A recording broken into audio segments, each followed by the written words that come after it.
Hello everyone, this is Sakes Infotech, where we simplify tech for you. In this video, I'm going to show you how to lock your PC keyboard to prevent unauthorized access. But before we dive in, if you are new to this channel, I welcome you. And please don't forget to subscribe and turn on the bell notification for more tech tips. I will really appreciate that. Thank you.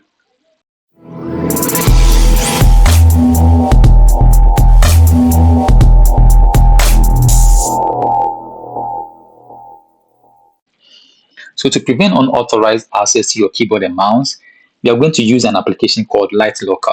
So I'm going to show you how to download and install and then demonstrate how to use it to lock your keyboard and mouse. So to download that, you can open any browser of your choice. In my case, I'm going with Google Chrome. So let me click on the Chrome. Then I'll type on Google. I'll click on Google. Then I'll type Light Locker. Okay, I've already searched for it before, so it's here. So let me click on that. So now we are going to download the one from Softpedia. Okay, so let me click on Light Locker 2.0. And then we are at the home page of the Light Locker. Okay, so I'll click this download now. Then I'll click Softpedia Secure Download US. So let me click on that. Now we can see, now we'll see the download shortly from here. So it's loading.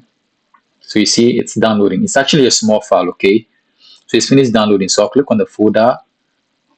And then here we are with this application. So let me double click on that. And then I'm going to extract this file to a location. Okay, so I'll right click on that. Then I'll click extract all. So I'm going to specify a location I want the extraction to be. So I'll click on desktop. And then I'll create a folder called Light Locker. So I'll select that.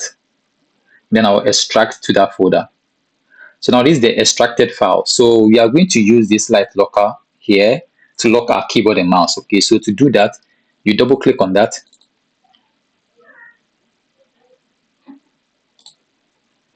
So let me double click on that again, and then I'll demonstrate how to use it. Okay, so I'll go to more options and then I'll run anyway. So you see this lock here. Okay, so the moment you double click on that, you see this lock. So the moment you click on the lock, you see what happens. So now it's locking your keyboard and mouse. You can see the keyboard here, you can see the mouse here. Now it's locked. So there's no way I can run anything. There's no way I can type anything on my keyboard, and there's no way I can even close this thing. It has locked my keyboard and mouse. Okay, and to unlock it to use the keyboard and mouse, you press on Control Alt and B. So now you see the keyboard and mouse have unlocked. So let me close this. Now you see we've unlocked it, so we can use it now. So to relock it for unauthorized access, you press Control Alt B. Now you see the keyboard and mouse are locked. So now you can't even use it. You can't even use it to do. You see the keyboard is not working. The keyboard is not working. Neither is the mouse working. So you can't double click on anything. You see. So to unlock it to work, you press Control Alt B. Now we have access to our keyboard and mouse. Please, if you find value in this video, kindly click on the subscribe button and click on the bell notification for more tech tips. I really appreciate that.